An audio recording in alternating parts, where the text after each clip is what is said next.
Hi guys, नाम Farid guys. आज मैं बहुत बड़ी स्टोरी लेकर आया हूँ। आज मैं आप लोगों को एक गाने के बारे में बताने वाला हूँ जो अपने ज़माने का बहुत काफ़ी पॉपुलर हुआ था, बहुत काफ़ी हिट हुआ था, बहुत सुपर डुपर हिट गाना था।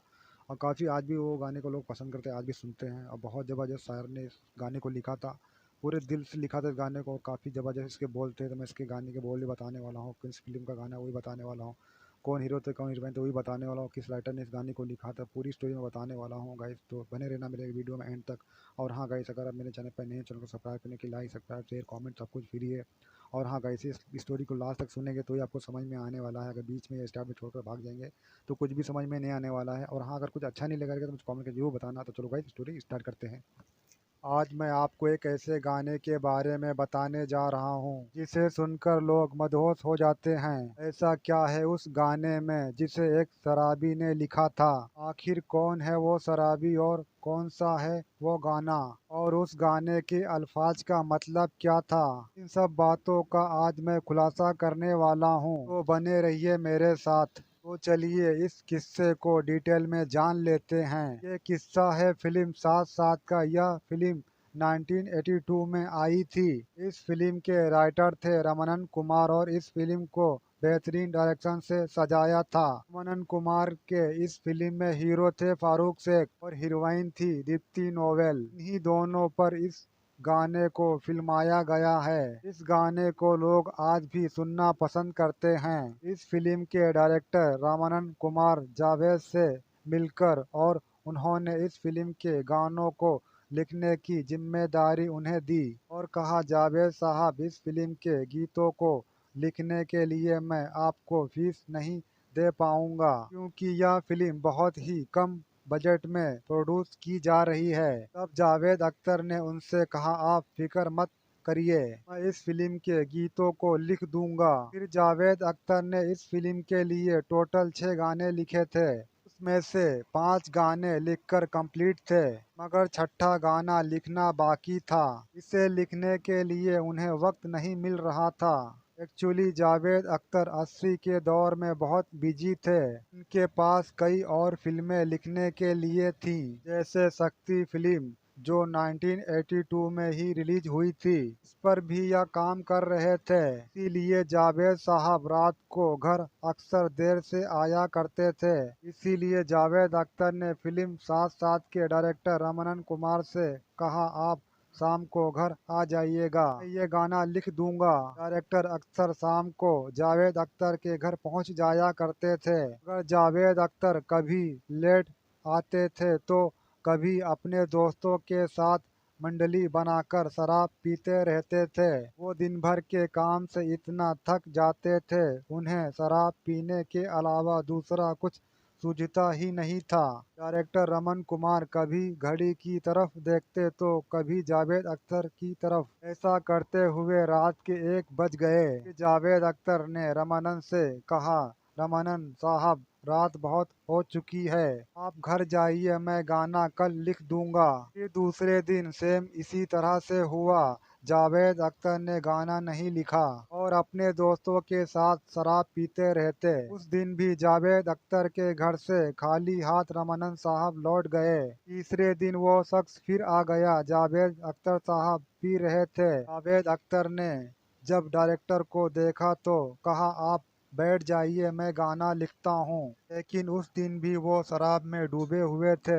वो शख्स कभी अपनी घड़ी को देखता है, कभी जावेद अख्तर को। जावेद अख्तर ने देखा कि यह शख्स कभी मुझे देखता है तो कभी अपनी घड़ी को। जावेद अख्तर ने उससे पूरा माजरा पूछा। उस शख्स ने कहा, 1:30 बजे की मेरी लास्ट ट्रेन है जो चर्च गेट से बोरोवली है, मुझे वो ट्रेन पकड़नी है। अगर मैं 1:30 बजे तक बांद्रा स्टेशन पर नहीं पहुंचूंगा तो वो मेरी ट्रेन मिस हो जाएगी और मुझे स्टेशन पर ही रात गुजारनी होगी। इसीलिए आप जल्दी गाना लिख दें तो मैं अपनी ट्रेन पकड़कर अपने घर जा सकूंगा। फिर जावेद अख्तर ने घड़ी की तरफ देखा तो 1:10 हो चुके थे। फिर जावेद ने कागज और कलम लिया और 2 लाइन लिख दी। तुमको देखा तो यह ख्याल आया, जिंदगी धूप तुम घना साया। ये 2 लाइन लिखने के बाद 9 मिनट में पूरा गाना लिखकर तैयार कर दिया। डायरेक्टर रमन कुमार बतलाते हैं कि वो 1:20 पर उनके घर से निकले। ठीक 1:30 स्टेशन पहुंचकर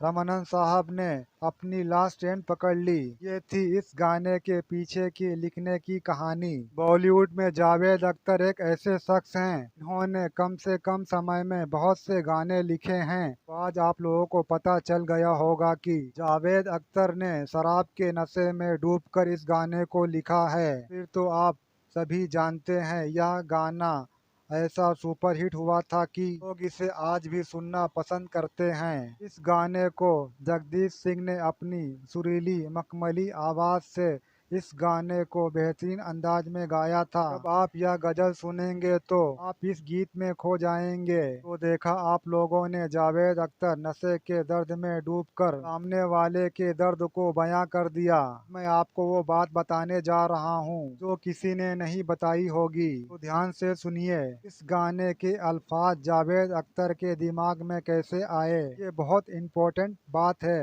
अब फिल्म साथ साथ के डायरेक्टर रमनन कुमार कभी अपनी घड़ी को देखते तो कभी जावेद को।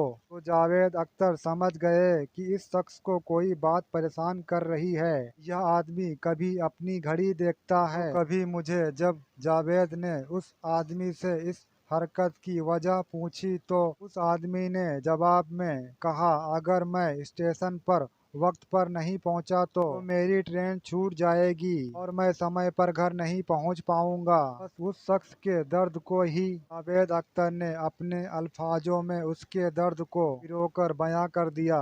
तुमको देखा तो यह ख्याल आया, जिंदगी धूप तुम घना साया। इस लाइन का मतलब क्या है कि मैं तुम्हें रोज बुलाता हूँ, तुम धूप में आते हो और रात के घने अंधेरे तक अपने गीतों को लिखाने का इंतजार करते हो। दूसरी लाइन, आज फिर दिल ने एक तमन्ना की है, आज फिर दिल को हमने समझाया।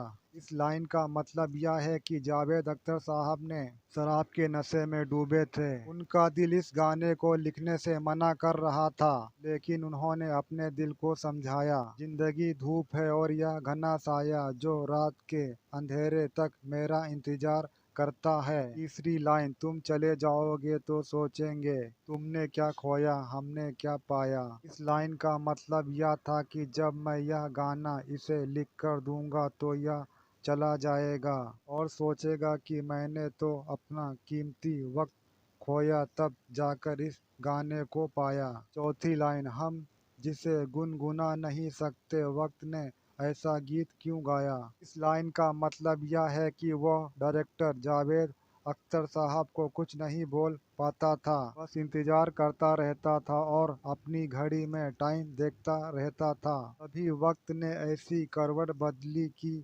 जावेद अख्तर साहब ने यह गाना लिखकर मुझे दे दिया। वो मेरे कुछ न कहने पर भी बहुत कुछ समझ चुके थे। वो शख्स भी समझ गया था। मेरे दर्द को ही उन्होंने इस गीत में बयां कर दिया है। दोस्तों, इसीलिए यह गाना आज भी उतना ही फेमस है जितना पहले था, क्योंकि इसमें किसी की तड़प, किसी का दर्द छुपा हुआ है। इसीलिए कहते हैं शराबी गमगीन शायर। यहाँ पर एक जबरदस्त शेर तो जरूर बनता है।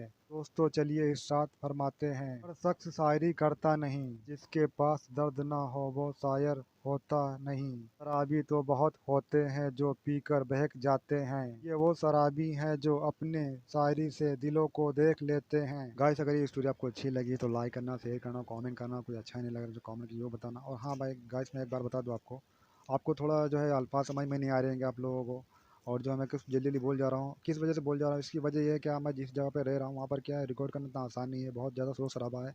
इसीलिए मैं थोड़ा जल्दी बोल जाता हूँ और कुछ अल्फाज में गलती हो जाती है, उसके लिए सॉरी चाहता हूँ मैं। बहुत जल्द से मैं इसका सोल्यूशन ढूंढ लूँगा करके, जो आप लोगों को ये गलतियाँ ना हो और आपको अच्छी आवाज़ लगे सुनने में। तो इसके लिए मैं सोल्यूशन ढूंढ रहा हूँ, बहुत जल्दी ढूंढ लूँगा, क्योंकि बहुत ज़्यादा मैं जहाँ पर रह रहा हूँ वहाँ पर काफ़ी बहुत ज़्यादा क्राउड एरिया है और बहुत ज़्यादा शोर शराबा है। तो मैं इसीलिए जो है मेरी आवाज़ बराबर नहीं आती आप लोगों को, तो इसके लिए मैं आप लोग वापस से सॉरी बोलना चाहता हूँ। तो बने रहें, कुछ दिनों में इसका सोल्यूशन निकाल लूँगा। तो अगर आप नए हैं तो जरूर मेरे चैनल को सब्सक्राइब कर लें कि मैं इससे अच्छे अच्छे वीडियो लाऊंगा, आपको बेहतर वीडियो दूंगा। कोशिश कर रहा हूँ कि जल्द से जल्द मैं कोई रास्ता ढूंढ लूँ। तो मिलते हैं फिर नेक्स्ट वीडियो के। बाय, टेक केयर एंड जय हिंद।